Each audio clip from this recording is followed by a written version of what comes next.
إن الحمد لله نحمده ونستعينه ونستغفره ونعوذ بالله من شرور أنفسنا ومن سيئات أعمالنا من يهد الله فلا مضل له ومن يضلل فلا هادي له أشهد أن لا إله إلا الله وحده لا شريك له وأشهد أن محمدا عبده ورسوله أما بعد فإن خير الحديث كتاب الله وخير الهدي هدي محمد صلى الله عليه وآله وسلم وشر الأمور محدثاتها وكل محدثة بدعة وكل بدعة ضلالة أما بعد فأعوذ بالله السميع العليم من الشيطان الرجيم من همزه ونفخه ونفثه بسم الله الرحمن الرحيم يا أيها الذين آمنوا اتقوا الله وابتغوا إليه الوسيلة وجاهدوا في سبيله لعلكم تفلحون رب اشرح لي صدري ويسر لي أمري واحلل عقدة من لساني يفقهوا قولي رب زدني علما سبحان ربك رب العزة عما يصفون وسلام على المرسلين والحمد لله رب العالمين. حضرات، ہمارا موضوع جو ہے کئی خطبات سے عقیدہ توحید کے حوالے سے جاری.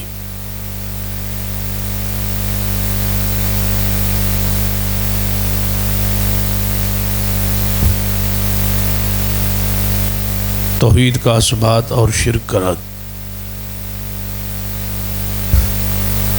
اس پر کئی یہ خطبات ہو چکے.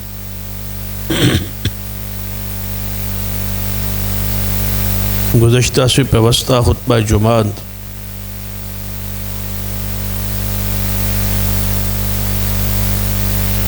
جس عقیدے کی آڑ میں شرک ہمارے ملک میں رواج پاتا ہے،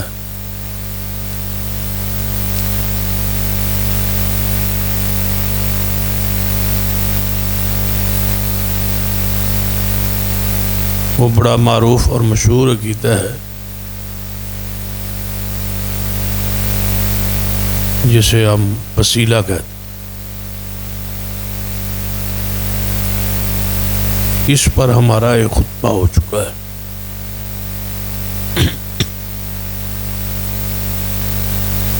اس کا دوسرا حصہ چاہوں گا کہ آج کتاب و سنت کی روشنی میں چند گزارشات اس حوالے سے عرض کروں.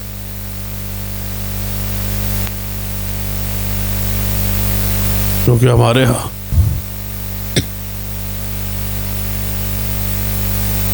یہ بات مشہور ہے، ہمارے حوالے سے ہمارے ارے یہ وسیلے کے انکاری.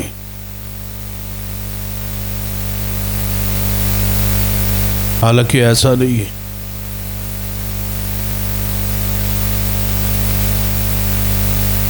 کیونکہ جو لوگ کا ذہن اور نظریہ ہے وسیلے کے حوالے سے یا اس کی آڑ میں جتنا شرک ہے، لازم امر ہے جب اس کا رد عمل کے طور پہ یہی کہا جاتا ہے کہ یہ وسیلے کے انکاری.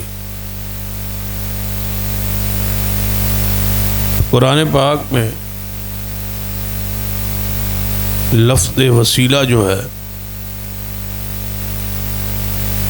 دو آیات میں بیان ہو، یعنی لفظ وسیلہ قرآن میں دو مرتبہ بیان۔ پہلے دونوں آیات کو آپ سن لیں، سمجھ لیں، پڑھ لیں، پھر تاکہ بات سمجھانے آسانی ہو۔ پہلی آیت مبارکہ یا ایھا الذین آمنوا اتقوا اللہ وابتغوا الیہ الوسیلہ، اے ایمان والو اللہ سے ڈرو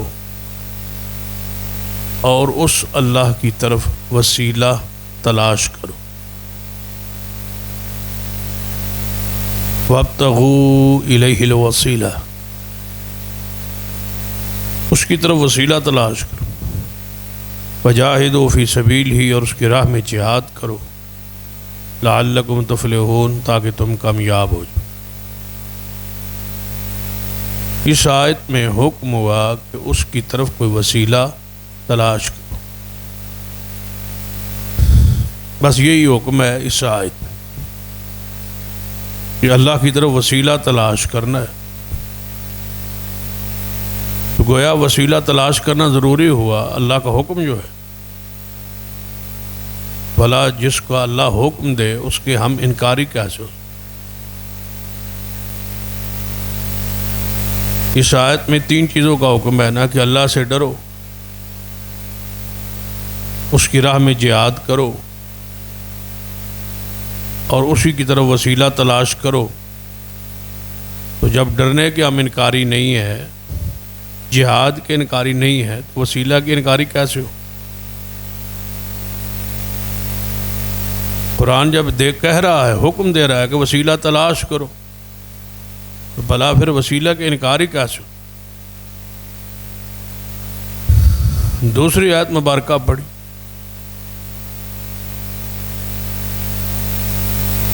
تاکہ لفظ وسیلہ آپ سمجھ۔ فرمایا قل ادعوا الذین زعمتم من دونہ فلا یملکون کشف الضر عنکم ولا تحویلا۔ فرمائیے پیارے حبیب جناب محمد صلی اللہ علیہ وسلم، جن لوگوں کو، جن ہستیوں کو، جن شخصیات کو تم پکارتے ہو مشکل وقت میں، تکلیف میں، ان کی دعائی دیتے ہو، انہیں پکارتے ہو، انہیں بلاتے ہو، انہیں آواز دیتے ہو، ان سے مدد مانگتے ہو، فلا یملکون کشف ضر، وہ تمہاری تکلیف دور کرنے پر قادر ہی نہیں۔ فلا یملکون کشف الضر عنکم، تم سے وہ تمہاری تکلیف دور کرنے پر قادر، مالک نہیں ہے۔ ولا تحویلا، دور کرنا تو بہت دور کی بات ہے، وہ اس تکلیف کو تبدیل پھیرنے پر قادر بھی نہیں۔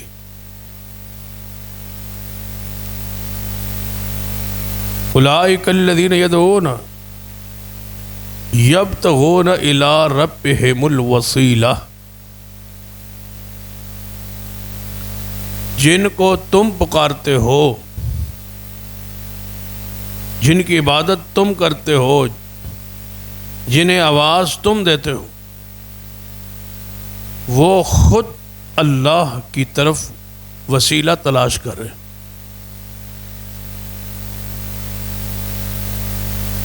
جن سے مانگ رہے ہو، جنہیں پکار رہے ہو، وہ خود یبتغون الی ربہم الوسیلہ ایہم اقرب،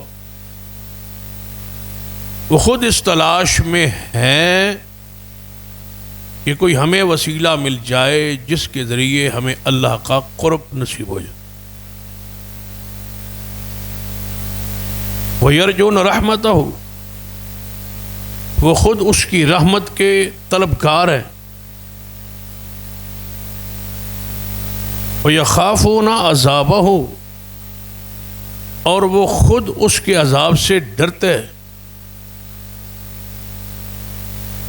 ان عذاب ربک کان محذورا، اور یقیناً تیرے رب کا عذاب ہے ہی کہ اس سے ڈرا جائے.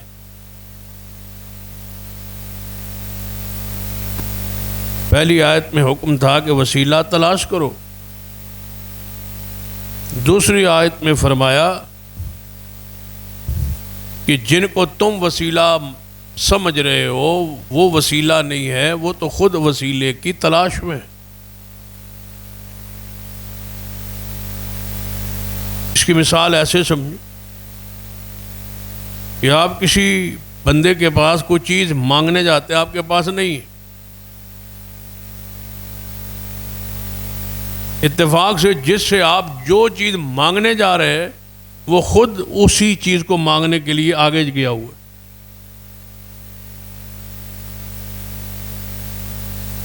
جب آپ اس سے مانگیں گے تو وہ کیا کہے گا؟ ہنسے گا نا، جو مجھ سے مانگ رہے ہو یہ تو میں خود کسی سے مانگ رہا ہوں.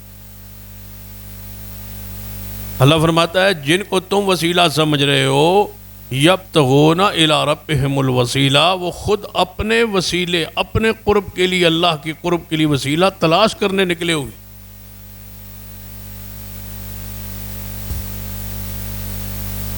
اس آیت کی تفسیر میں سیدنا عبداللہ ابن عباس رضی اللہ تعالیٰ عنہما مفسر قرآن صحابی رسول فرماتے ہیں ان آیات کے شان نزول کیا تھا، سیاق و سباق کیا تھا کہ کچھ جنات ایسے تھے جن کی اہل مکہ پوجا کرتے، جنات کی پوجا، جنات کو مشکل کشا، جنات کو شور و پکار ان کی کرتے. یہ عزا جو بت ہے یہ حقیقت میں ایک جنیا کا بت ہے جو انہوں نے تصور میں بنایا ہوا تھا کہ یہاں کوئی جنیا رہتی تھی، اس پر نشان لگا دیے، بت بنا دی، اس کی پوجا شروع کی. پوجا کس کی تھی؟ جنات. تو جن جن بتوں کو پوجا جاتا تھا، جن جن جنوں کے بتوں کو پوجا جاتا تھا، جنات کی شور و پکار کی جاتی تھی، جنات کو مشکل کشا سمجھا جاتا تھا، اللہ کا امر وہ جنات رسول اللہ پر ایمان لے آئے، وہ ہو گئے مسلمان. اب ان کو تو نہیں پتا، پوجنے والوں کو، یہ تو جنات کو دیکھتے نہیں، جنات کو ملتے نہیں، جنات انہیں نظر نہیں آتے، یہ ان کو پکار رہے ہیں اور وہ کیا ہو گئے؟ مسلمان. ان جنات نے، ان شیاطین نے ان کو شرک پہ لگایا، وہ خود مسلمان ہو. اب ان کے علم میں نہیں تھا تو اللہ تعالیٰ نے ان آیات میں خبر دی کہ جن کو پکار رہے ہو وہ تو خود مومن ہو گئے، وہ تو مسلمان ہو گئے، وہ تو اللہ کے عذاب سے ڈر رہے، اس کی رحمت کے طلبگار ہیں، وہ خود اللہ کے قرب کے لیے کوئی وسیلہ ذریعہ تلاش کر رہے ہیں کہ اللہ ہم سے راضی ہو جائے. یہ دو آیات ہیں جن میں یہ لفظ وسیلہ ہے. آپ بتائیں جو مروجہ ہمارا وسیلہ ہے ہمارے ملک میں، ان دو آیات کے اندر جو لفظ وسیلہ ہے اس کا ان کے ساتھ کیا تعلق؟ یہ تو قبر کی پوجا کرتے، چڑھاوا چڑھاتے ہیں، نظر نیاز دیتے، کہتے ہیں کہ یہ ہمارے اور اللہ کے درمیان وسیلہ ہے. یہ تو ان کے شور و پکار کرتے ہیں اور کہتے ہیں یہ اللہ سے لے کے دیتے ہیں، یہ ہمارا وسیلہ ہے. یہ تو دعاؤں کے اندر ان کو یہ حق، ان کے طفیل مانگتے ہیں، کہتے ہیں کہ یہ وسیلہ ہے، بحق فلاں بحق فلاں، یا اللہ تجھے واسطہ ہے نبی پاک کا، اولیاء کا، بزرگوں کا، فلاں پیر کا، فلاں بزرگ کا، فلاں ولی کا، فلاں نبی کا. یہ تو اس طرح دعا مانگتے. ان دو آیات میں جو لفظ وسیلہ ہے، بتائیے اس وسیلے کے ساتھ اس کا تعلق کیا ہے؟ وسیلے کا معنی مفہوم یہ ہے کہ ایسا عمل، ایسا فعل، ایسا عمل کریں جس کے ذریعے اللہ کا قرب نصیب ہو جائے، اس کو وسیلہ کہتے ہیں۔ وسیلہ ایسا عمل ہے جس کے ذریعے اللہ کا قرب نصیب ہو جائے۔ نماز اللہ کے قرب کا کیا ہے؟ وسیلہ ہے۔ روزہ ہے، حج ہے، زکوٰۃ ہے، اعمال ہے۔ ایسے نیک اعمال کرنا جس سے اللہ کا قرب نصیب ہو جائے، یہ گویا آپ نے اللہ کے قرب کے لیے کیا بنایا؟ ان کو ذریعہ، وسیلہ۔ یہ وسیلہ ہے۔ یہ جو ہمارے ملک میں جو رائج ہے، یہ مروجہ وسیلہ کا لفظ ہے، جو ہمارے ذہن کے اندر جو اپنا معنی ہے، اس کا تعلق نہ قرآن کے ساتھ ہے اور نہ حدیث کے ساتھ۔ بات ٹھیک کہی ہے، ارادہ جو ہے، نیت جو ہے وہ خراب۔ کہتے ہیں قرآن کہتا ہے وسیلہ تلاش کرو، بھئی قرآن تو کہہ رہا ہے، اس وسیلے سے مراد کیا ہے؟ اس سے مراد یہ ہے کہ قبروں پہ سجدہ کرو۔ اس سے مراد کیا ہے کہ قبر والوں کا مردوں کی نظر و نیاز دو۔ اس وسیلے کا یہ معنی ہے کہ دعا کے اندر ان کے ذریعے سے اللہ سے مانگو۔ یہ وسیلے کا معنی کس نے اور کہاں سے لیا ہے؟ تیسرے لفظ وسیلہ جو ہے ایک حدیث میں ہے، اس کو بھی پہلے پڑھ لیتے، اس کے بعد اس پر بات آگے پھیلائیں۔ مؤذن اذان کے بعد دعا پڑھتا ہے اور سننے والا بھی ایک دعا پڑھتا، اس کے اندر لفظ وسیلہ ہے۔ اللہم رب هذه الدعوة التامة والصلاة القائمة آت محمدا الوسیلة والفضیلة وابعثه مقاما محمودا الذي وعدته۔ یہ ہے وہ دعا مسنونہ جو مؤذن کے لیے حکم ہے کہ اذان کے بعد، اور سننے والے کے لیے حکم ہے کہ اذان کے بعد درود پڑھے اور درود پاک کے بعد یہ دعا۔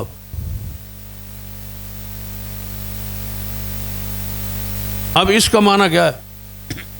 آت محمد الوسیلہ۔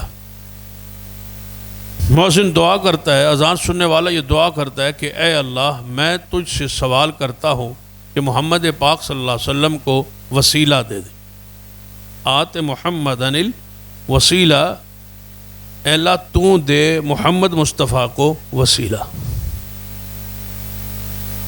اللہ سے دعا ہو رہی کہ اے اللہ تو محمد پاک صلی اللہ علیہ وسلم کو الوسیلہ دے۔ صحابہ کرام نے پوچھ لیے، جہاں لفظ سمجھ صحابہ کو نہیں نہ آتا تھا، کوئی معنی سمجھ نہیں آتا تھا، تو صحابہ کس سے پوچھتے تھے؟ محمد مصطفیٰ صلی اللہ علیہ وسلم۔ صحابہ نے پوچھا یا رسول اللہ صلی اللہ علیہ وسلم، اس دعا میں جو وسیلہ ہے اس سے مراد کیا ہے؟ آپ نے فرمایا میرے صحابہ، جنت میں ایک محل ہے، اس کا نام الوسیلہ ہے۔ جنت میں ایک محل ہے، اللہ نے اس کا نام کیا رکھا ہے؟ وسیلہ۔ وہ محل اللہ نے جس کا نام اس نے وسیلہ رکھا ہے، وہ اپنے پیارے بندوں میں سے ایک بندے کو اللہ نے دینا ہے۔ وہ محل بن چکا ہے، اللہ نے بنا دیا ہے، اس کا نام اس نے الوسیلہ رکھ دیا ہے۔ یہ محل کا نام ہے، ایک کوٹھی کا نام۔ اللہ نے وہ محل اپنے پیارے بندوں میں سے ایک بندے کو دینا ہے، اور مجھے امید ہے کہ وہ بندہ میں ہوں گا جس کے لیے اللہ نے وہ محل بنایا ہے۔ مجھے امید ہے کہ وہ بندہ اللہ کا کون ہوگا؟ میں ہوں۔ تو میری امت کے لیے یہ پیغام ہے کہ جب بھی اذان دے اور اذان سنے تو وہ میرے لیے اللہ سے دعا کرے کہ اے اللہ، وہ محل جو جنت میں تو نے بنایا ہے، جس کا نام تو نے الوسیلہ رکھا ہے، تو نے اپنے بندوں میں سے ایک بندے کو دینا ہی ہے، تو وہ ہمارے محمد مصطفیٰ کو دے دے صلی اللہ علیہ وسلم۔ آت محمد الوسیلہ۔ اب ذرا اس پہ سوچے، دعا کون مانگ رہے؟ امتی. رسول اللہ نے کن کو فرمایا کہ میرے لیے وسیلہ مانگو؟ امت. پہلا امتی کون ہے؟ صدیق رضی اللہ تعالیٰ. پھر آج تک، پھر آج سے قیامت. افضل کون ہے؟ محمد مصطفیٰ صلی اللہ علیہ وسلم. مفضول کون ہے؟ امت. شان کن کی زیادہ ہے؟ محمد مصطفیٰ صلی اللہ علیہ وسلم. ہم تو امت ہیں، ہم تو غلام ہیں. وہ آقا ہیں، وہ سرکار ہیں، وہ رسول اللہ صلی اللہ علیہ وسلم. دعا کا کن کو فرما رہے ہیں؟ رسول اللہ صلی اللہ علیہ وسلم دعا کا کہہ رہے ہیں کہ میرے لیے مقام الوسیلہ مانگے اللہ سے. کن کو کہہ رہے ہیں؟ امت کو.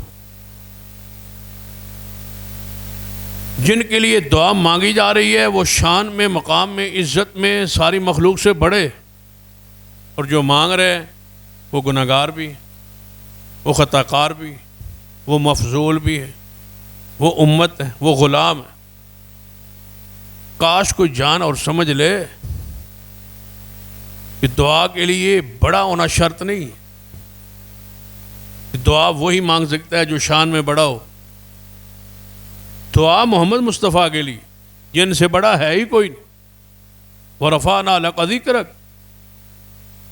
مانگ رہے ہیں ان کے لیے کون؟ ان کے غلام، ان کی امت. رسول اللہ نے پیغام دے دیا کہ چھوٹا بھی بڑے کے لیے دعا مانگ سکتے. چلو یہ تو الوسیلہ کے لیے دعا ہے. ہم تو روزانہ ہر نماز میں اور ہر وقت درود پڑھتے ہیں، اللہم صلی علی محمد وعلی آل محمد. یہ کیا ہے؟ یہ بھی دعا ہے. مانگنے والے غلام ہیں اور جس کے لیے مانگا جا رہا ہے وہ آقا ہے. ضروری نہیں ہے کہ دعا مانگنے والا بڑا ہو. دعا بڑی ہستی کے لیے بھی مانگی جا سکتی، بڑی شخصیت کے لیے بھی مانگی جا سکتی.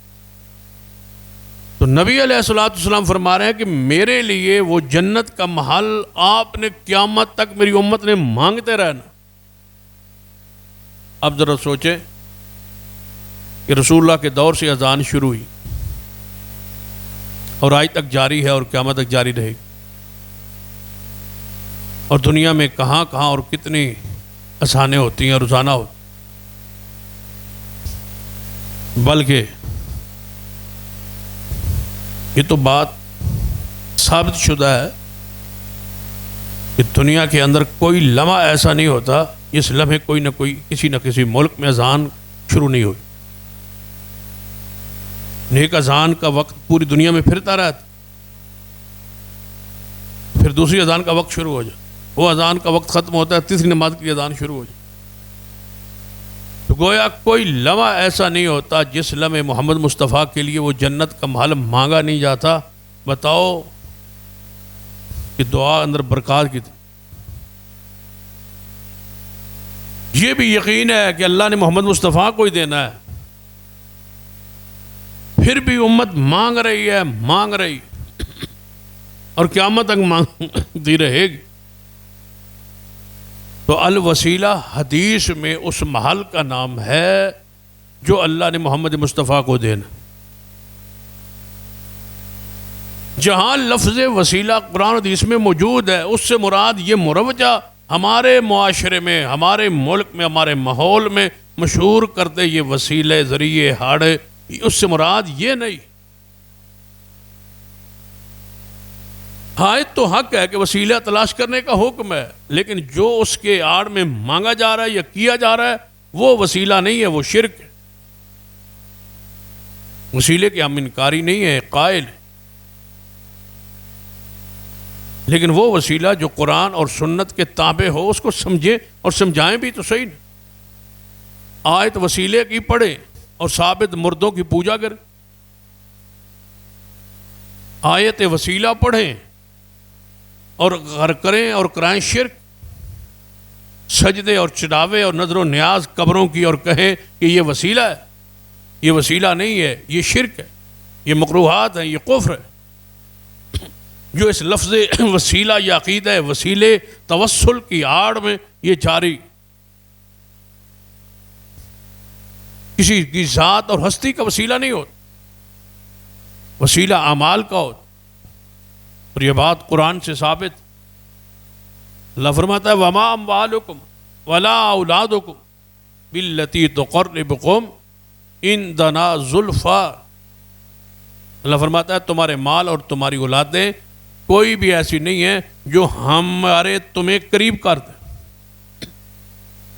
اللہ کے قریب ہونے کے لیے تمہاری مال اور اولاد نہیں ہے کہ مال کے ذریعے اللہ کے قریب ہو جاؤ گے، اولاد کے ذریعے قریب ہو جاؤ گے، یا اللہ پھر کس کے ذریعے قریب ہوں گے؟ فرمایا الا من آمن وعمل صالحا، ایمان لاؤ، ایمان اور اعمال صالح یہ دو چیزیں ہیں جو تمہیں ہمارے قریب کرتے۔ ایمان اور عمل کے ذریعے اللہ کی قرب تلاش کیجیے، یہی وسیلہ ہے، یہی ذریعہ۔ رسول اللہ صلی اللہ علیہ وسلم نے فرمایا، حدیث قدسی ہے، اللہ فرماتے ہیں کہ میرا بندہ نوافل کے ذریعے جتنا میرے قریب ہو سکتا ہے اتنا کوئی اور عمل نہیں، نوافل کے ذریعے میرا قرب تلاش کرو، نفلی نماز پڑھو، نوافل پڑھو، جہاں جہاں نوافل مسنون ہے ان کو اختیار کرو۔ یا اللہ خالی وقت دے اور فرصت ہو تو نوافل پڑھو، اللہ کا قرب تلاش کرو۔ تو اب وسیلہ کہ ہم قائل ہوئے، لیکن وسیلہ قرآن اور حدیث کی روشنی میں دعا میں وسیلے کا انداز یہ ہے کہ اللہ تبارک و تعالیٰ کی صفات کا وسیلہ ہو، ہم اس کے انکاری۔ اس پر ہماری بات گزشتہ سے پیوستہ خطبہ جمعہ میں ختم ہوئی۔ وَلِلَّهِ الْأَسْمَاءُ الْحُسْنَى فَادْعُوهُ بِهَا، اللہ فرماتا ہے میرے نام بہت خوبصورت ہیں، بڑے خوبصورت نام ہیں اس کے، فرمایا ان ناموں کے ساتھ اس کو پکارو۔ یہ ہے اللہ کی قرب کے لیے، دعا کے لیے وسیلے کا انداز اور طریقہ۔ مختلف انبیاء کی دعائیں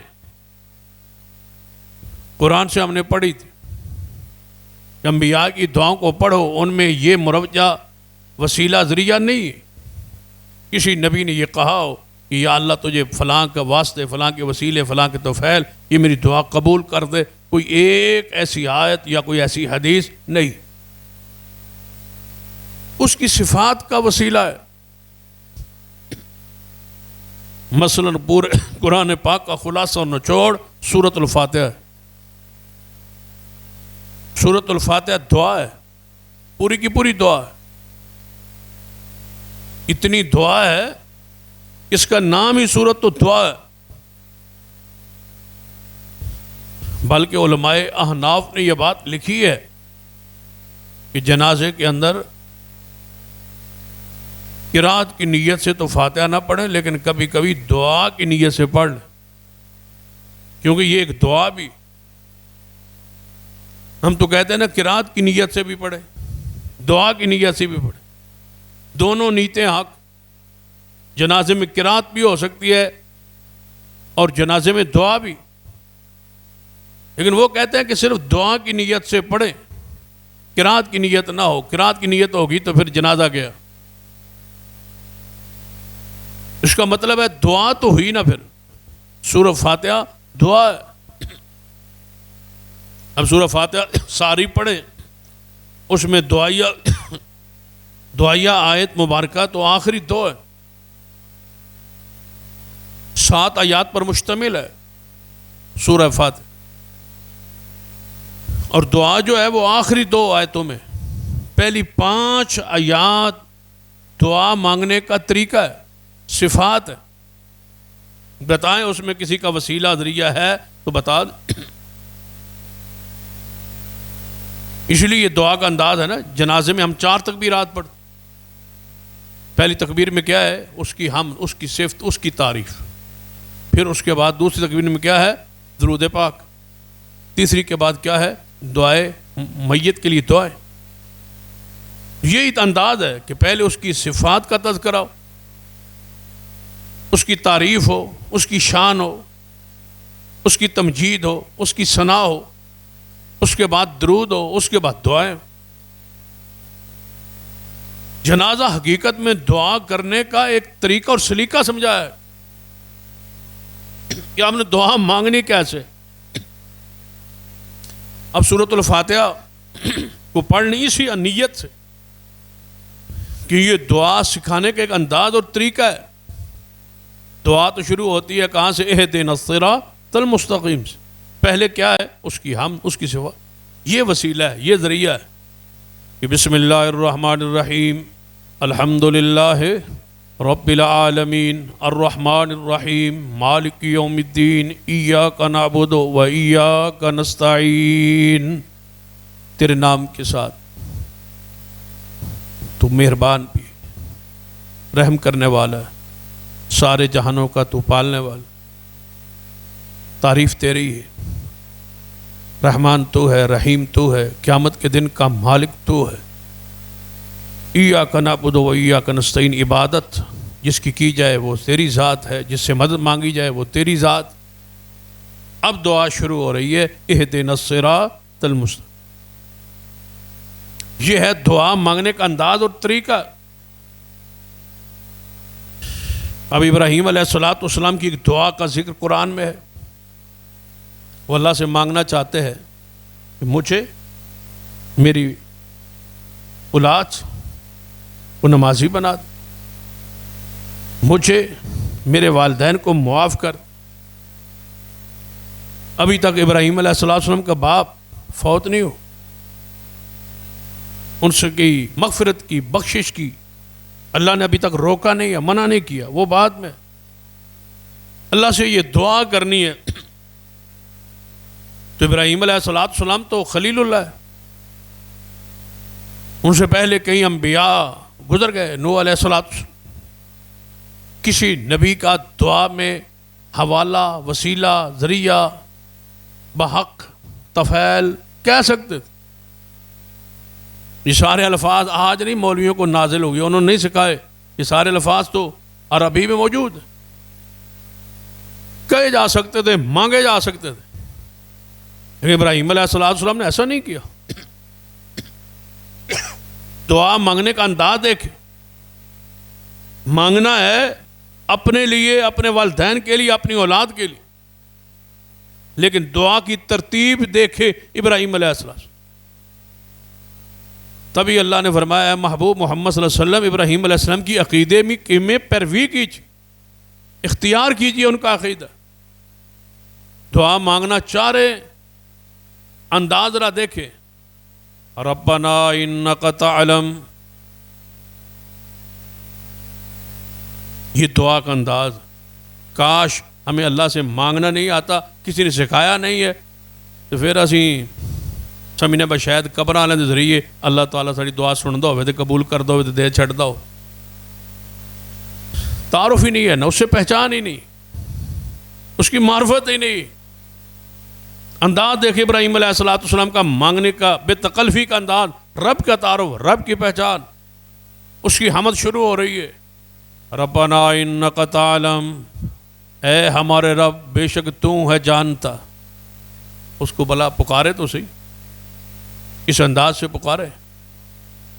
ما نخفی و ما نعلن، اے اللہ، اے ہمارے رب تو جانتا ہے جو کچھ ہم پوشیدہ عمل کرتے ہیں اور جو کچھ ہم اعلانیہ ظاہری عمل کرتے ہیں. کون جانتا ہے؟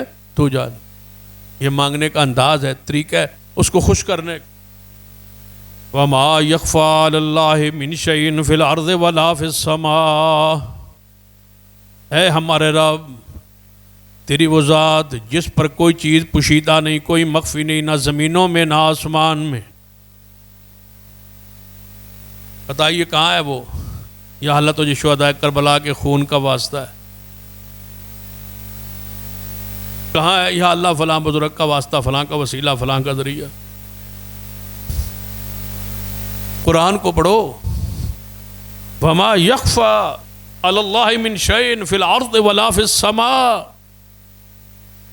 اے اللہ تو وہ ذات ہے جس پر زمین و آسمان کی کوئی چیز پوشیدہ نہیں، نہ میرے بارے میں نہ دوسروں کے بارے. زمین و آسمان میں کوئی چیز تجھ پر پوشیدہ نہیں. آگے الحمدللہ الذی وہب لی، الحمدللہ دعا مانگنے کا انداز ہی ابراہیم علیہ الصلوۃ والسلام سے فرمایا یا اللہ کوئی پہلی دفعہ نہیں مانگ رہا اور کوئی پہلی دفعہ تو نے مہربانی نہیں کرنی. الحمدللہ الذی وہب لی علی الکبر اسماعیل و اسحاق. اے اللہ تو پہلے اپنی قدرت کا منظر دکھا چکا ہے, بڑھاپے کے اندر مجھے اسماعیل اور اسحاق دے چکا ہے. اللہ میں تیری قدرت کے مناظر کو پہلے دیکھ چکا ہوں, یہ پہلی بار نہیں ہے, نہ پہلی بار میں تو اسے مانگ رہا ہوں اور نہ ہی کوئی پہلی عنایت ہے کہ اس سے پہلے کوئی تیری طرف سے عنایت نہیں ہوئی اور تیری قدرت کا منظر میں نے نہیں دیکھا ہوا. اللہ تیری تعریف ہے, تو اس سے پہلے بھی میں نے تجھ سے مانگا تھا, بڑھاپے میں اولاد مانگی تھی اور تو نے بڑھاپے میں مجھے بیٹا اسماعیل بھی دیا اور اسحاق بھی دیا. اور آگے ان ربی لسمیع الدعا, بے شک میرا رب وہ ہے جو دعاؤں کو سننے والا. یہ تو مولوی سمجھایا ہی ہے, بہت سنتا ہی نہیں, وہ بغیر وسیلے ذریعے دے وہ کہ تھوڑی سنتا نہیں تو فلانے دی موڑتا نہیں. جو پٹی بندے نے الٹی پڑی, وہ ڈر رہا ہے, وہ سہما ہوا ہے, بد عقیدہ ہے, چھپا ہوا ہے, کہتا ہے وہ سنتا ہی نہیں. سنتا کون ہے؟ کہتے ہیں یا علی مدد کہو, وہ سنتا ہے, بس اللہ نہیں سنتا, وہ سن ہی نہیں سکتا نہ اس ویل. یا رسول اللہ مدد کہو, یا علی مدد کہو, یا پیر جناب دستگیر کہو, انہوں نے پکارو, وہ سنتے ہیں, اللہ نہیں سنتا. جھگڑا بھی صرف اللہ کے بارے میں ہی ہے کہ اللہ نہیں سنتا, باقی تو سارے جھگڑا ہی کوئی نہیں. پیر سنتے ہیں, فقیر سنتے ہیں, زندے سنتے ہیں, مردے سنتے ہیں, سارے سنتے ہیں, بس وہ نہیں سنتا جس پر کبھی موت آئے گی نہیں.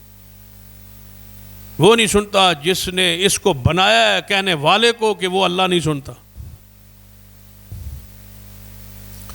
ابراہیم علیہ السلام کیا فرما رہے ہیں؟ ان ربی لسمیع الدعا, میرا رب یقیناً میری دعاؤں کو سننے والا ہے. کون سننے والا ہے دعاؤں کو؟ اللہ. یہ کہہ کے, یہ پکار کے, یہ اس کی حمد کر کے آگے فرماتے کہ مانگنا کیا چاہتے ہیں. یہ ساری تعریف کس کے لیے کی؟ رب اجعلنی مقیم الصلاۃ ومن ذریتی ربنا وتقبل دعا ربنا اغفر لی ولوالدی وللمؤمنین یوم یقوم الحساب. اے اللہ میں تجھ سے دعا کرتا ہوں, مجھے نمازی بنا, میری اولاد کو نمازی بنا.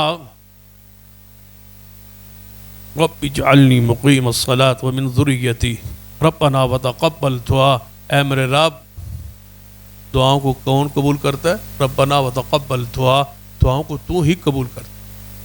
لے آؤ کسی کا وسیلہ, کوئی ذریعہ. کہہ سکتے تھے نا کہ میں خلیل اللہ ہوں, میرے واسطے میرے وسیلے اپنا نام پیش کرتے, نوح علیہ السلام کا نام پیش کرتے, کسی ہستی و شخصیت کا نام پیش کرتے.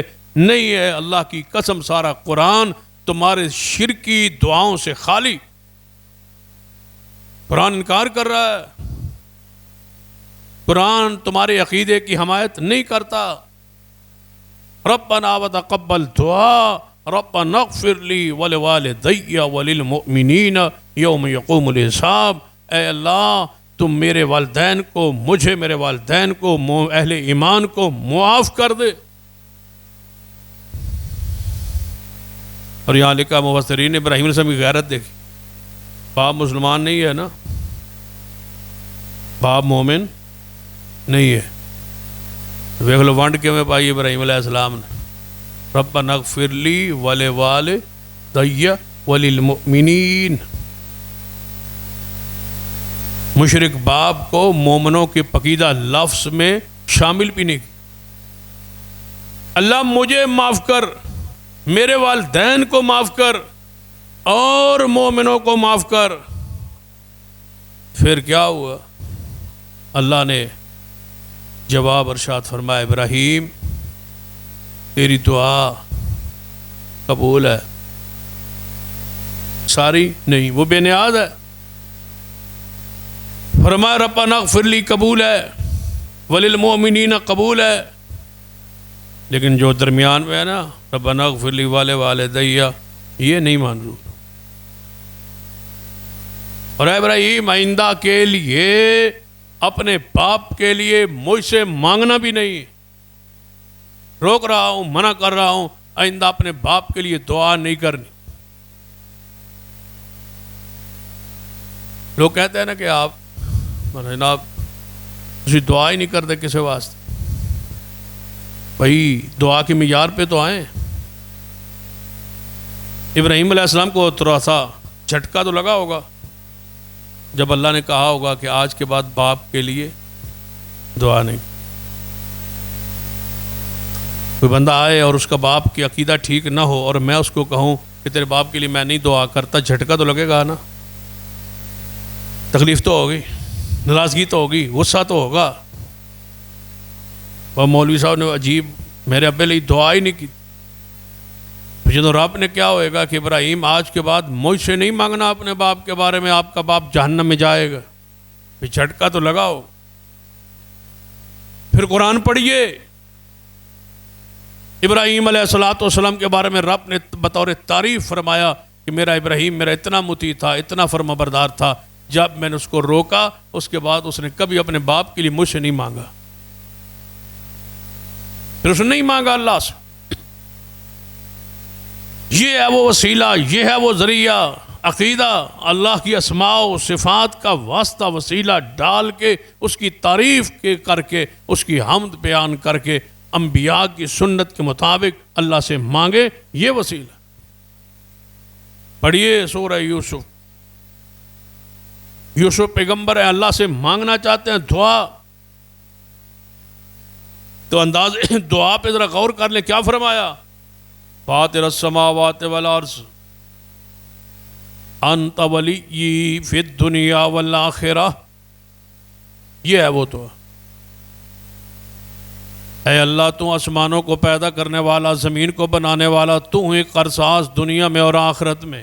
توفنی مسلما والحقنی بالصالحین، اے اللہ مجھے اسلام پہ جب موت آئے اسلام پہ اور نیک لوگوں میں مجھے شامل فرما۔ میں یوسف یہ تو اسے دعا کرتا ہوں، وسیلہ کیا ہے؟ فاطر السماوات والارض انت ولی فی الدنیا والآخرہ، زمین و آسمان کا بنانے والا تو ہے، دنیا و آخرت کا کارساز مشکل کشا تو ہے، لہذا میری دعا ہے کہ مجھے ایمان کی حالت میں موت دے۔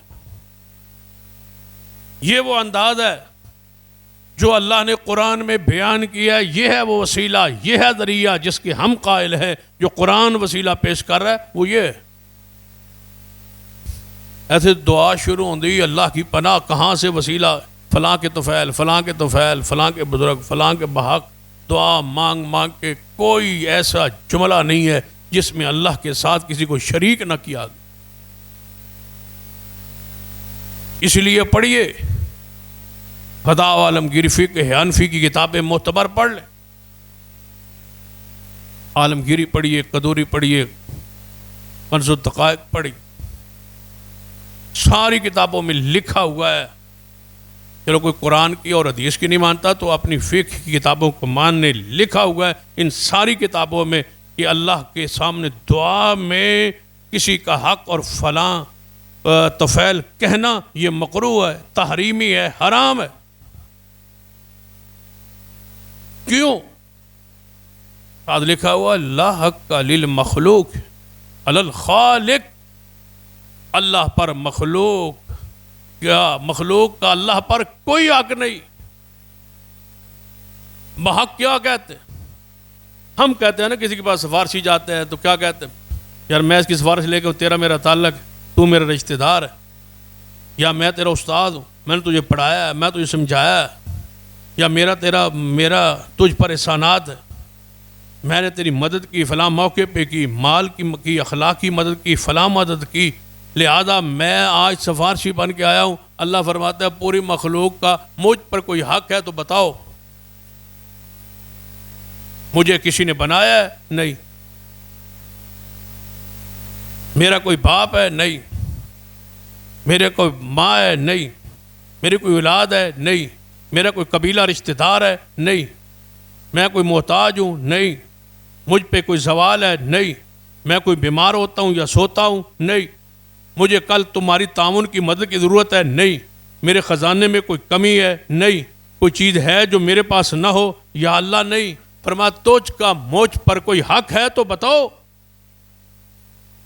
کس کے لیے کہتے ہو کہ فلاں کے حق، فلاں کے حق، اس کا کیا ہے مجھ پر حق بتاؤ؟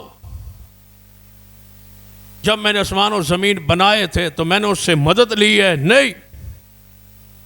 کوئی تمہاری اس میں شراکت ہے میری خدائی میں؟ نہیں۔ تو پھر مجھے کیوں کہتے ہو فلاں کے حق وہ دے دے؟ اس کا مجھ پر کیا حق ہے؟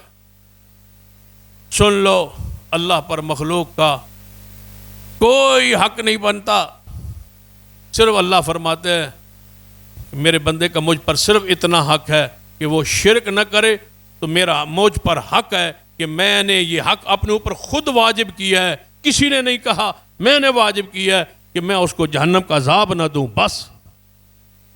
اس کے علاوہ مجھ پر کسی کا کوئی حق نہیں ہے، کوئی کسی نے میری خدمت نہیں کی، کوئی میرے پاس صاحب میرے اوپر جتھا یا فوج یا لشکر کشی نہیں کر سکتا کہ میں اسے ڈرتا ہوں، نہیں، میں بے نیاز۔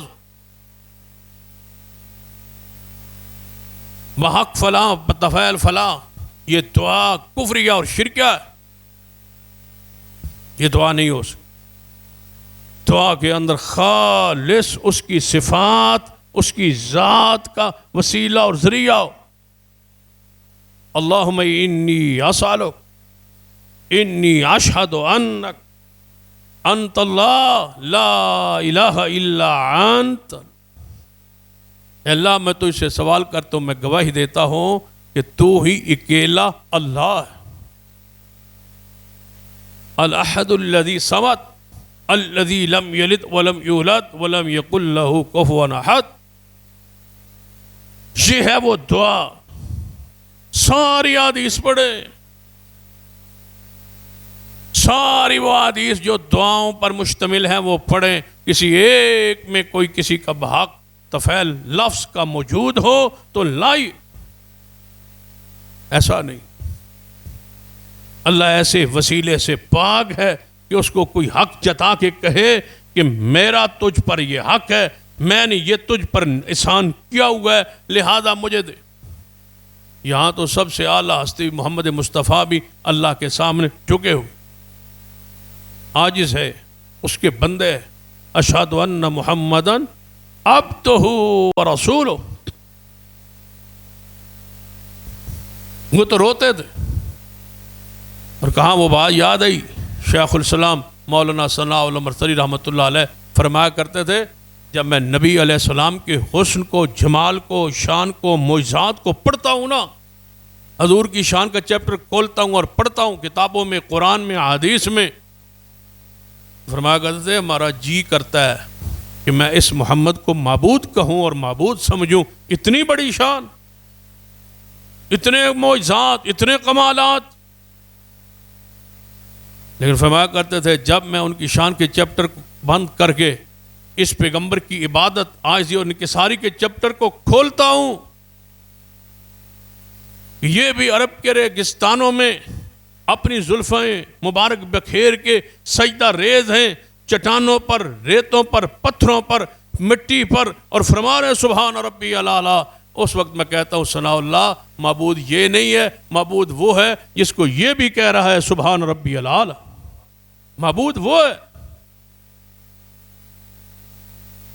جتنے شان زیادہ ہے اتنی عاجزی زیادہ ہے۔ بتاؤ رسول اللہ صلی اللہ علیہ وسلم نے کبھی فرمایا ہو، کہا ہو کہ میرے ذریعے اللہ سے دعا مانگنا، میرے بحق، میرے تفعیل مانگنا، یا آپ نے سکھایا ہو؟ نہیں۔ رسول اللہ کی آخری وصیت پڑھ لیں، آپ نے اپنے سارے اہل بیت کو ایک دن اکٹھا کیا، سارے اہل بیت، سارے آپ کے نواسے، بچے، بچیاں، سارے گھر کی مستورات، پورے کے پورے اہل بیت رسول اللہ کے گھر میں اکٹھے۔ رسول اللہ نے فرمایا آ جاؤ میرے اہل بیت، آج میں تجھے تحفہ دیتا ہوں۔ چھوٹے بڑے سارے اہل بیت ہیں۔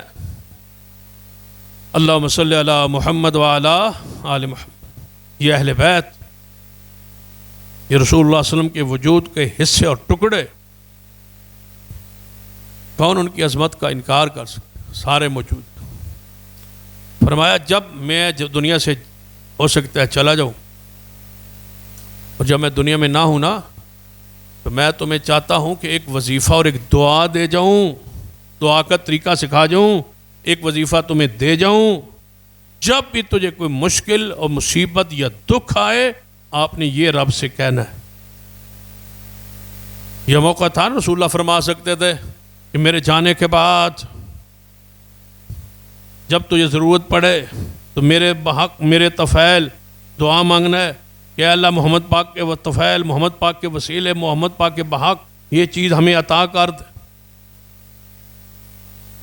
لیکن رسول اللہ صلی اللہ علیہ وسلم نے کیا فرمایا؟ میرے اہل بیت سارے اکٹھے فرمایا جب تجھے میرے جانے کے بعد کوئی غم، کوئی تکلیف، کوئی پریشانی آئے تو آپ نے اللہ سے دعا کرنی ہے۔ یا رسول اللہ کیسے؟ فرمایا بس یہ وظیفہ اپنے ذہن میں رکھ اللہ اللہ ربی لا اشرک بہ شیئا، میرا رب کون ہے؟ اللہ ہے، میں اس کے ساتھ کسی کو شریک نہیں کرتا، بس اتنا کہہ دینا میرے اہل بیت تمہارا کام ہو جائے۔ رسول اللہ صلی اللہ علیہ وسلم نے توحید سے معمور جملہ، وظیفہ، ورد اپنے اہل بیت کو سکھلایا۔ جو آدھے نا با فلاں بزرگ فلان اپنی اولاد نو کوئی وظیفہ دے گا، کوئی اذن دے گا، رسول اللہ اہل بیت کوئی اذن دے گا کہ جب مانگنا ہے تو کس سے؟ اللہ سے، اور ان الفاظ کے۔ وسیلے کے انکاری نہیں ہے، لیکن وہ وسیلہ جو قرآن و سنت کے تابع، وہ عقیدہ جو قرآن اور سنت نے بیان کیے، اپنے اعمال کو۔ دوسرا وسیلہ یہ ہے کہ اپنے اعمال کو پیش کرے۔ اگر وسیلے دی عادت ہی پی گئی، وسیلے تو بغیر سمجھ دو کہ تھوڑی دعا نہیں سنی تھی، نہیں قبول ہوتی، تو پھر دعا کے اندر اپنے اعمال کا وسیلہ پیش کر۔ اعمال چونکہ ہمارے پاس ہوتے نہیں ہیں، نماز پوری نہیں، روزے پورے نہیں، زکوٰۃ پوری نہیں، صدقات پورے نہیں، اور کم چنگا ہے کوئی نہیں، پھر آنے بعد توید یا کوئی قبر لب جائے یہ تے پوجیے تے چٹیے تے کم ہو جائے، اینج کام نہیں ہوندے، ادھر عقیدہ ایمان انسان کا ختم ہو جائے۔ لوگ کہتے ہیں ویکھو جی فلاں فلاں کے پاس گیا تو کام تو پھر ہو گیا۔ مجھے بتاؤ بتوں کی پوجا حرام ہے؟ گائے کی پوجا حرام ہے یا نہیں؟ کوئی مسلمان ہے کلمہ گو کسی مسلک کا جو یہ کہتا ہو کہ گائے کی پوجا جائز ہے؟ لیکن ہندو گاں کو پوجتے ہیں، کام ان کے ہوتے، کام کون کرتا ہے؟ کام اللہ کرتا ہے۔ یہ ہوتا ہے کہ وہاں گاں کی پوجا جائز نہیں ہے، حرام ہے۔ قبر کی پوجا حرام ہے۔ یہ تو باس ہی نہیں ہے کہ کام ہوتا ہے یا نہیں ہوتا، کام تو رب کرتا ہے۔ بندے کا عقیدہ دیکھتا ہے یہ مانگتا ہے کہاں سے۔ اس نے روکا ہوا ہے کہ قبروں پہ جا کے مانگنا نہیں ہے، مانگنا مجھ سے ہے۔ قبر والے کے لیے دعا ہو سکتی ہے، قبر والے سے تم نہیں مانگ سکتے۔ یہ 3 بندے غار میں پھنسے، بخاری کی مشہور حدیث ہے غار کا واقعہ۔ 3 بندے غار کے اندر پھنس گئے، غار کا منہ بند ہو گیا، تینوں دعا کر۔ ان سے کہ پہلے نبی علیہ الصلوۃ والسلام نے فرمایا یہ بنی اسرائیل کے 3 بندے تھے، ان سے پہلے کئی انبیاء گزرے، کئی اولیاء گزرے، کسی نبی اور ولی کا حق بحق طفیل مانگا ہو؟ نہیں، تینوں نے دعا کی۔ تینوں کہتے ہیں با اللہ سے دعا کریں، راہ نکلنے کا کوئی نظر نہیں آ رہا، کوئی ایسا چٹان اتنی بھاری ہے کہ ہم تینوں کے زور لگانے سے یہ چٹان نہیں ہل سکتی، اور باہر کسی کو پتہ ہی نہیں، تو لہذا دعا کریں۔ تینوں نے دعا کی ہے، تینوں نے اپنے اپنے اعمال پیش کیے۔ ایک نے کہا ہے میرے اللہ میں تجھ سے دعا کرتا ہوں کہ میں نے مزدور کی مزدوری پوری دی تھی، اس سے میرا جھگڑا ہوا، وہ اپنا ٹھیکہ اپنی مزدوری چھوڑ کے چلا گیا، میں نے اس کی چھوڑی ہوئی رقم سے گائے خرید لی، بعض روایات میں ہے کہ چاول خرید لی، میں نے تجارت ٹریڈنگ شروع کر دی، تو وہ تجارت بڑھتی بڑھتی بڑھ گئی، یا وہ گائیں تھیں تو وہ بڑھ گئی، تو یا اللہ کئی سالوں کے بعد وہ واپس آیا، اس نے کہا میرا کچھ بقایا آپ کے پاس رہ گیا تھا، جھگڑا تیرا میرا ہو گیا تھا، میں اپنی مزدوری چھوڑ کے چلا گیا تھا، تو لہٰذا اب اس نے کہا یہ مزدوری پڑی، یہ سارا کچھ جتنا میں نے کمایا یہ تیرے پیسے سے کمایا، اس میں ایک چیز بھی میری نہیں، ساری تیری۔ تو یا اللہ میں نے صرف تو اسے ڈر کے یہ کیا تھا، اس کو نہیں پتا تھا، اس کا تقاضا بھی نہیں تھا، اس کو پتہ بھی نہیں تھا، اس کا حق بھی وہی تھا جو وہ چھوڑ گیا تھا، لیکن یا اللہ میں نے امانت دیانت کا مظاہرہ کرتے ہوئے اور تقوی کا مظاہرہ کرتے ہوئے میں نے ساری کمائی اس کے حوالے کر دی، یہ عمل تیرے لیے کیا تھا، اگر تیرے لیے ہے اور قبول ہے تو یا اللہ میری دعا قبول فرما۔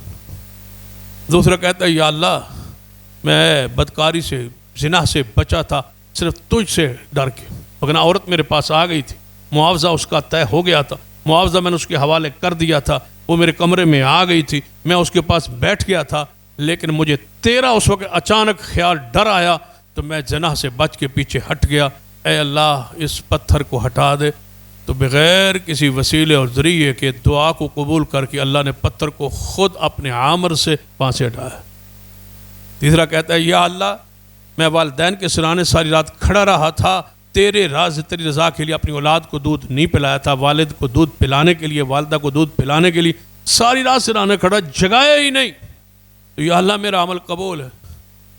تو غار کے منہ کو کھول دے، اللہ نے قبول فرما لیا اور غار کا منہ کھل گیا اور قیامت تک کے لیے ضابطہ بن گیا کہ اللہ سے مانگنا ہے تو کس کے ذریعے؟ اپنے اعمال کے وسیلے کے ذریعے، ذات نہیں۔ یا اللہ ملنگ بیٹھی تھے یہ واسطے سان دے دے، یا اللہ اے فلاں بزرگ بیٹھی تھے یہ وسیلے دے دے، فلاں ولی دے ذریعے دے دے، فلاں قبر والے ذریعے دے، نہیں، یہ شرک نہیں ہے، یہ کفر ہے۔ شرک تو گھٹ جو ملا ہے اس سے بھی بڑا ہے۔ اللہ کو کسی وسیلے اور ذریعے کی ضرورت نہیں ہے، اللہ ان چیزوں سے پاک ہے۔ ہاں ہم توسل کے قائل ہیں اور وہ توسل بدعا ہے، دعا کا وسیلہ، بندہ زندہ ہو، ولی ہو، زندہ ہو، نیک ہو، ولی ہو، بزرگ ہو، عالم ہو، باپ ہو، ماں ہو، رشتہ دار ہو، چھوٹا ہو، بڑا ہو، کوئی ہو، اس سے دعا کروائے، یہ سنت بھی ہے، یہ وسیلہ ہے۔ کب ہم انکاری؟ دعا کروائے آپ۔ رسول اللہ خطبہ جمعہ دے رہے، ایک صحابی آیا دروازے پہ کھڑا تھا، یا رسول اللہ صلی اللہ علیہ وسلم ہلاک ہو گئے جانور، بارش کے لیے دعا کر دیں۔ آج بھی آپ دعا کر دیں، اللہ رحمت کی بارش دے، اللہ اس مردہ زمین کو آباد فرما دے۔ اللہ مسک عبادک و بہائمک وانشر رحمتک واحی بلدک المیت۔ اے اللہ تو نے اپنے نبی کو دعا کو قبول کرنے والا ہے، اللہ ہماری دعا کو بھی قبول فرما لے، رحمت کی بارش عطا فرما دے۔ اللہ مسکنا غیث مغیث مریا مریا، اے اللہ رحمت کی بارش عطا کر دے۔ رسول اللہ صلی اللہ علیہ وسلم خطبہ جمعہ دے رہے، صحابی دروازے پہ، یا رسول اللہ صلی اللہ علیہ وسلم دعا کر دے بارش ہو جائے۔ ہماری عادت ہوتی ہے نا، ہم کہتے ہیں جمعے کے بعد مولوی جی دعا کر دے، جمعے تو بعد، جمعے تو ویچ نہیں ہو سکتی، جمعے تو بعد ہو سکتا ہے دعا منگنا لئی مر جائے، جہد کل منگنی وہ بھی مر جائے، اور جمعے تو بعد کرے، جمعے تو پہلے نہیں، جمعے تو بعد دعا کرے۔ جمعے والے دن ایک دعا کی قبولیت کی گھڑی ہوتی ہے، اس پر بہت سارے کو مفسرین لکھا ہے وہ کون سی گھڑی ہے، اس کے اندر یہ بھی ہے اس حدیث کی روشنی میں کہ ہو سکتا ہے خطبے کے دوران کوئی ایسی گھڑی ہو۔ وہ صحابی کہتا ہے یا رسول اللہ صلی اللہ علیہ وسلم دعا کر دے، اللہ رحمت کی بارش دے دے۔ جو ہی حضور نے سنا خطبے کے اندر ہی اسی وقت دعا شروع ہو گئی۔ یہ نہیں کہ ٹھیک ہے دعا تواڈی گل سن لئیے مانگ لینا جمعے تو بعد مقصد نہیں، حضور نے جمعے دے وچ ہی اسی وقت دعا شروع کر دی۔ تقریر بعد ہی بھی ہو سکتی ہے، حضور نے اتنی دعا اللہم اسقنا۔ صحابہ فرماتے ہیں حضور نے ہاتھ اٹھائے، ہم نے از خود ہاتھ اٹھا لیا حضور کو دیکھ کے۔ صحابی فرماتا اللہ کی قسم ہے جب مسجد میں داخل ہو رہا تھا گرمی کی شدت، دھوپ سخت تھی اور تپ رہی تھی زمین، لیکن میں نے کیا منظر دیکھا کہ دعائے رسول شروع ہوئی، بادل کے نشانات بھی نہیں تھے، بادل بن بھی گئے، ابھی خطبہ ختم نہیں ہوا بارش شروع بھی ہو، پھر دعا رسول اللہ کی، پھر بارش جاری رہی بھائی، پھر آندے نا جمعرات علی بارش شروع ہو تو اگلی جمعرات میں جا مکتی ہے۔ یہی وہ حدیث ہے، جو جمعے کو بارش شروع ہوئی پھر اگلا جمعہ آ گیا، پھر بارش جاری رہی، پورا ہفتہ جاری۔ صحابہ فرماتے ہیں یا وہی صحابی تھا یا کوئی اور تھا، ہمیں شک ہے پھر دروازے سے داخل ہوا اگلے جمعے، کہنے لگا یا رسول اللہ راہ بھی بند ہو گئے، ہوں تو ڈنگر تے ڈور وہ بھی باہر نہیں نکل سکتے، یا رسول اللہ دعا کرو کہ اللہ بارش کو روک دے۔ رسول اللہ صلی اللہ علیہ وسلم نے پھر دعا کے لیے ہاتھ اٹھائے، اللہم وعلینا ولا علینا، یہ نہیں فرمایا کہ یا اللہ بارش کو روک دے، فرمایا یہ رحمت تیری برستی رہے، یا اللہ تیری رحمت ہم پہ برستی رہے، ہم اس کے محتاج ہے، لیکن اس وقت ہمارے یہاں علاقے میں ضرورت نہیں ہے، جہاں ضرورت ہے نا وہاں لے جائے، اس کو لے جا اللہ، برستی رہے، یہ نہیں میں کہتا رک جائے، برستی رہے تیری رحمت، لیکن لے جا وہاں، پہاڑوں میں لے جا، جنگلوں میں لے جا، جہاں اس کی ضرورت ہے وہاں لے جا۔ صحابی فرماتے ہیں دعائے رسول کے لیے ہاتھ اٹھے، بادل پھٹ گئے، موسم کھل گئے۔ دعا ہے لیکن رسول اللہ موجود ہیں، زندہ ہیں، پاس ہیں۔ صحابی کہہ رہے ہیں دعا کیجئے، حضور نے دعا کر دی، بارش شروع ہو گئی۔ اب اس حدیث کے ساتھ دوسری حدیث جوڑ لیں، جو یہ بھی حدیث بخاری میں ہے، دوسری حدیث بھی بخاری میں ہے، جب حضور دنیا سے چلے گئے پھر قحط، خشک سالی، بارش رک گئی۔ صحابہ سیدنا عمر فاروق کا زمانہ خلافت، دسو بھائی ہون بارش دی ضرورت پہ گئی مدینہ چ، اب کیا چاہیے تھا کہ صحابی آتے، رسول اللہ کی قبر پہ آتے، روضہ رسول موجود ہے، آتے، یا رسول اللہ پہلے بارش دلواتے تھے، آج پھر دعا کرتے، تیرے وسیلے آپ کے ذریعے آپ کے بحق آپ پھر دعا کر دیں، ساڑی سنتا نہیں تو تہاڈی مڑدا نہیں، یا رسول اللہ دعا کر دو۔ نہیں، اوے اللہ کے بندو ایسا نہیں ہے، اہل شرک ایسا نہیں ہے۔ توحید کو سمجھو، عقیدہ توحید کو جانو، سارے اسلام کے ساس و بنیاد یہ عقیدہ ہے۔ عقیدے کے بغیر مر جاؤ گے تو جنت آپ پہ حرام ہے۔ اللہ کے لیے اپنا عقیدہ صحیح کر لو، آخرت کی نجات کے لیے اپنا عقیدہ صحیح کر لو، قرآن پڑھ لو، حدیث پڑھ لو۔ صحابہ کرام آئے سیدنا عمر کے پاس، اے امیر المومنین بارش رک گئی ہے، بہت عرصہ گزر گیا بارش نہیں ہوئی، دعا کر دیں اللہ بارش عطا کر دے۔ رسول اللہ صلی اللہ علیہ وسلم کے صحابی سیدنا عمر فرماتے ہاں کہ حالانکہ خود خلیفۃ المسلمین ہے، حالانکہ خود اس مقام پر فائز ہے کہ رسول اللہ صلی اللہ علیہ وسلم جب سیدنا عمر عمرے کے لیے جانے لگے تو رسول اللہ نے فرمایا تھا اے عمر عمرے پہ جا رہے ہو تو محمد مصطفیٰ کو بھی دعاؤں میں یاد رکھنا، ہمیں دعاؤں میں نہیں بھولنا۔ مستجاب الدعوات ہے عمر رضی اللہ تعالیٰ عنہ، جو کہتے ہیں جو بولتے ہیں آسمان سے قرآن کی صورت میں وہ نازل ہوتا ہے، اتنا درجہ ہے۔ لو کان بعدی نبی لکان عمر، میرے بعد نبی ہوتا سیدنا عمر ہوتے، لیکن اس کے باوجود، اس شان اور مقام کے باوجود جب بارش کی ضرورت پڑی صحابہ نے کہا اے عمر بارش کے لیے دعا کیجیے، فرمایا ہم میں رسول اللہ کے چچا عمر میں سیدنا عباس بڑے ہیں، آؤ سیدنا عباس کے پاس جاتے ہیں اور ان سے کہتے ہیں کہ دعا کریں اللہ بارش دے۔ مجھے بتاؤ سیدنا عباس کا گھر قریب تھا مسجد نبوی کے یا حضور کا روضہ؟ اور مسجد نبوی جنہوں نے دیکھی ہے بتاؤ گھر قریب ہے یا رسول اللہ کا روضہ؟ رسول اللہ کا روضہ تو ساتھ ہے، یہاں کہہ سکتے تھے روضہ رسول پہ آ سکتے تھے، اور قبر کے پجاریوں، قبر پہ سجدہ کرنے والوں، قبر پہ چڑھاوے چڑھانے والوں، ساری دنیا کی قبر محمد کی قبر کی مٹی کے ذرے پر قربان، رسول اللہ کی قبر موجود ہے، لیکن ایسا نہیں کیا صحابہ کرام نے، قبر مصطفیٰ پہ نہیں آئے، یہاں یہ نہیں کہا دیوار ڈال دو تاکہ بارش ہو جائے، یہاں پانی چھڑکو تاکہ بارش ہو جائے، یا لوٹے لے کے راستے میں گلی میں کھڑے ہو جاؤ جڑا بندہ لگے تو پانی پا دو تاکہ بارش ہو جائے، یا حلوہ تقسیم کرو، یا کوئی محفل یا کوئی ایسا کراؤ جس سے جناب کوئی لکھ کوئی پڑھاؤ، کوئی وظیفہ پڑھواؤ تاکہ بارش ہو جائے، حلوہ تقسیم کرو تاکہ بارش ہو جائے۔ ویکھ لو جا کے ہن بھی مولوی نے حلوہ، یعنی مولوی نو جڑے پاسوں لے آؤ پھر کھان والے پاس حلوہ پکاؤ بارش ہو جائے گی، حلوے دا بارش دا کی جوڑ؟ جوڑ تو جوڑو نا، بس سمجھ آندی باب سوپ دی تو چلو سمجھ آندی وہ پانی جہا ہوندا ہے، بس حلوے کا تعلق کیا ہے؟ بارش حلوہ پکاؤ ونڈو تو بارش آ جائے گی؟ نہیں، بارش کے لیے استسقاء، میدان میں نکلو۔ استسقاء کا مطلب کیا ہے؟ پانی مانگو کس سے؟